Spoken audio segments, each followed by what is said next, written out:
Magandang araw mga ka-solar. So muli, nagbabalik ang inyong ka-solar, si Solarens. So dumating na mula China yung order natin. Ito ay direct current molded case circuit breaker. Okay, so malakihan ito. Kaya diniretso na natin ang pag-order sa China dahil unang-una walang available na ganito kalaki na DC-MCCB dito sa mga local suppliers. At kung makikita nyo, 600 amperes ito. So indication ay malaki din ang system na isa-set up. 32 kilowatts ang ating i-install na dalawang piraso na 16 kilowatts hybrid on and off grid na inverter. Okay, so tingnan natin yung specs nito. So ito meron pang separator para safe ang ating connection. Ayan. Diyan natin lalagay yan. At ganun din dito. Ayan. Since walang immediately available na 600 amperes at saka 2 poles, kaya napilitan tayo na gumamit ng 3 poles. Ibig sabihin yung dalawa lang ang i-connect natin, isang positive at saka isang negative. So kung gusto natin gawing 2 poles yun, pwede natin gawin itong side na ito ay para sa negative at itong dalawang sides na to ay para sa positive. Okay, so anong gagawin natin? Lalagay lang tayo ng jumper dito para dito yung in at dito na rin yung out ng positive. So dito naman ang in ng negative at dito yung out ng positive. Pero since ito ay non-polarized, non-polarized, kahit saan dyan pwedeng maging in and out. Kung saan mas madaling ilagay at convenient. So kung makikita natin ito ay type A, instantaneous, agad-agad nagtitrip. Magandang insulation niya kasi abot ng 800 volts. Yung rated DC voltage niyan ay nasa 750. Pero naman yan na natin magagamit na. So isa pa sa nakita kong maganda nito ay merong insulation dito sa ilalim. So pag pinasok natin yung terminal lugs dyan, kaya dito ay pwedeng pantakip yan ng ganyan. So at least less exposed na yung terminals. Pasukan man ng butiki, maaring hindi magpang-abot yung positive at saka negative. At saka medyo malayo na yan. Malayo na unless yung tuko ang papasok at yung mabuntot niya mapunta ron. So may possibility, pero still gagawin pa rin nating safe dahil ito ang gagamitin natin. Gagamit tayo ng metal enclosure na para dyan. So ito yung loob niya. Okay, at madali lang naman na ilagay yan dito sa loob kagaya nito. So ayan, iaayos lang natin.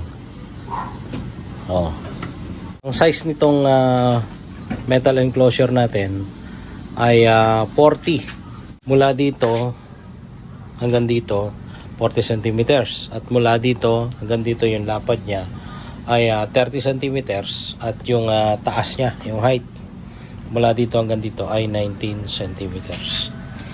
So ito naman, tunan natin ng sukat kung gaano kalaki itong DC-MCCB.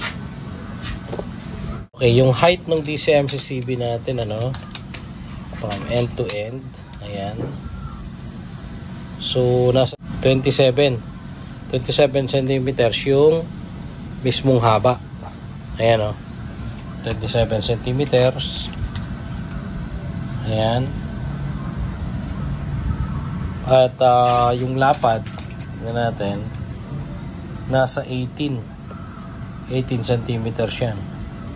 At yung kung ito lang sa side na to, yung kanyang height, yung taba, yung thickness nasa 11 centimeters. Kung dito lang At kung kasama naman yung kanyang control or yung handlebar na sa abot ng 15 centimeters.